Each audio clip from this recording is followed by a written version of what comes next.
నాంపల్లి కోర్టుకు విచారణకు హాజరయ్యే అవకాశం ఉందా? మొత్తానికి చూస్తే సంధ్యా థియేటర్ సంబంధించి ఈరోజు A11గా ఉన్న అల్లు అర్జున్కి నాంపల్లి కోర్టు ఈరోజు హాజరు కావాలని చెప్పి కూడా సమ్మన్లు జారీ చేసింది. అయితే ఇందులో వీడియో కాన్ఫరెన్స్ ద్వారా విచారణకు హాజరవుతానని చెప్పి కూడా పిటిషన్ దాఖలు చేయడంతో కోర్టు కూడా ఒక పిటిషన్ను తిరస్కరించింది.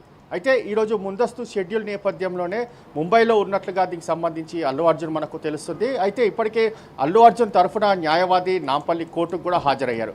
కోర్టుకు హాజరైన నేపథ్యంలో చూస్తే ప్రధానంగా వీడియో కాన్ఫరెన్స్ ద్వారా దీనికి సంబంధించి హాజరవుతారని చెప్పి కూడా పిటిషన్ దాఖలు చేశారు. అయినా కూడా ఒక పిటిషన్ను మాత్రము కోర్టు తిరస్కరిస్తే మాత్రం అబ్సెంట్ పిటిషన్ కూడా దాఖలు చేసే అవకాశం కూడా కనిపిస్తుంది. ఎందుకంటే ముందస్తు షెడ్యూల్ నేపథ్యంలోనే తాను ఒక షూటింగ్లో ముంబైలో ఉన్నానని చెప్పి కూడా ప్రధానంగా దీనికి సంబంధించి కూడా చెప్తున్న పరిస్థితి కూడా కనిపిస్తుంది. అయితే ఇప్పటికే ఈ కేసుకు సంబంధించి ఎవరైతే నిందితులుగా ఉన్నారో అందరికి కూడా నాంపల్లి కోర్టు యొక్క సమ్మన్లు కూడా జారీ చేసింది. అయితే వారంతా కూడా ఈరోజు వ్యక్తిగతంగా కోర్టుకు కూడా హాజరవుతున్నారు.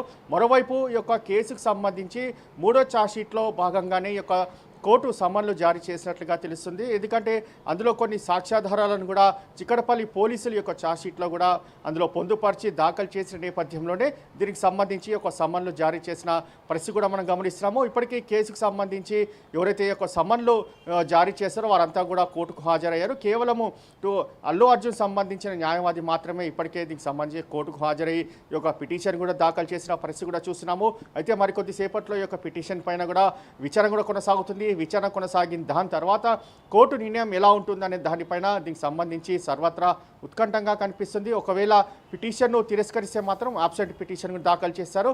ఒకవేళ పిటిషన్ మాత్రము దీనికి సంబంధించి పరిగణలోకి తీసుకుంటే మాత్రం వీడియో కాన్ఫరెన్స్ ద్వారా దీనికి సంబంధించి విచారణ కూడా హాజరయ్యే అవకాశం కూడా కనిపిస్తుంది. మొత్తానికి ఈ యొక్క పిటిషన్ పైన మరికొద్ది సేపట్లో క్లారిటీ వచ్చే అవకాశం కూడా కనిపిస్తుంది. మొత్తానికి ఓవరాల్గా ఇప్పటికే కోర్టుకు హాజరు కావాలని చెప్పి కూడా సమ్మన్లు జారీ చేసిన నేపథ్యంలో ఈ యొక్క ముందస్తు షెడ్యూల్ నేపథ్యంలోనే తాను విచారణకు హాజరు కాలేకపోతున్నా అని చెప్పి కూడా అల్లు అర్జున్ తరఫున న్యాయవాది యొక్క కోర్టుకు కూడా దీనికి సంబంధించి చెప్తున్న పరిస్థితి కూడా మనం గమనిస్తున్నాం.